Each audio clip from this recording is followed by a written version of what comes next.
Right, guys. So, lastly, we are going to look into the remuneration or payment of labor.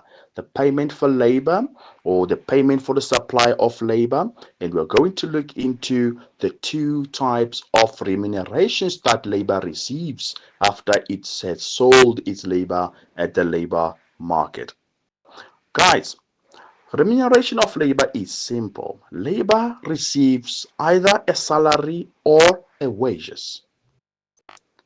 A labor receives either a salary or wages.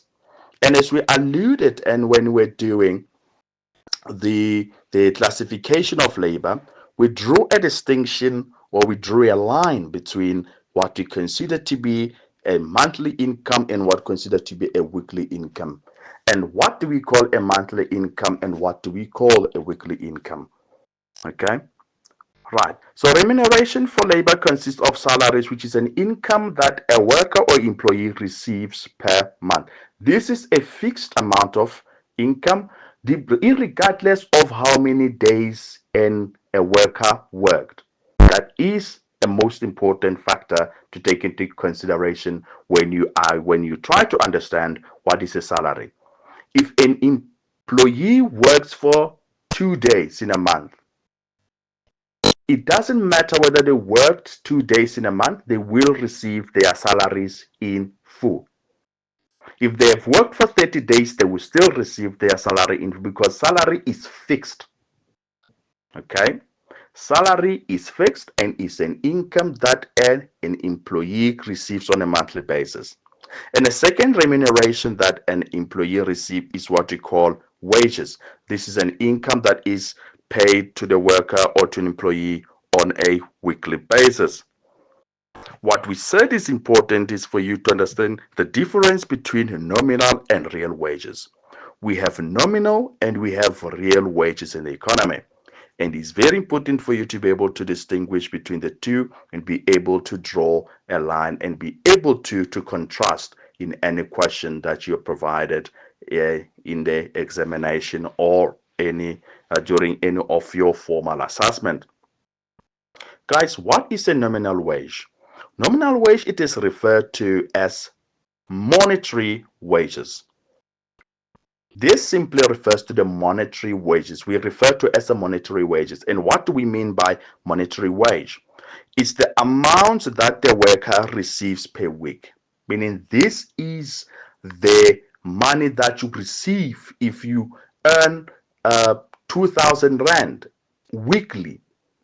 Let's say you are working at the factory that produces shoes, then the firm each and every week gives you 2,000. That 2,000 we call that a nominal wage. But what do we mean when we talk about real wage? Guys, real wage, it is referred to as the actual wage. We call it an actual wage in the economy. An actual wage is the amount of goods, meaning it refers to the amount of goods and services that a person can buy with the nominal wages. That means when you talk about real wages, we simply refer to the buying power. Meaning a real wage has taken into account the adjustment for inflation because you may receive 2,000. That is your nominal wage. But what you can buy and what you can afford to buy and what that 2,000 can buy you, the value of goods and services, the quantity of goods and services that you can buy with that 2,000, we call that real wage. That is the buying power of your wages.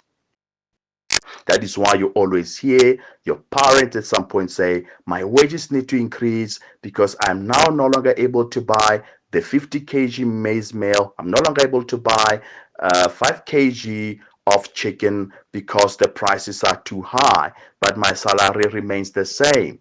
Meaning the buying power of your parents' wages have decreased. Meaning the real wage, the buying power, he still receives 2,000.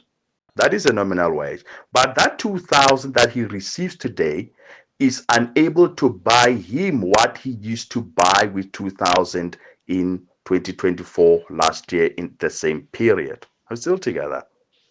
Great. So that, guys, that sums up our lesson. And please, if there are any questions, please do forward them.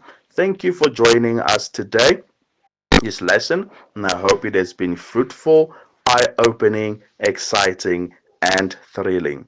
I'll see you in the next session where we are going to be discussing capital as a factor of production.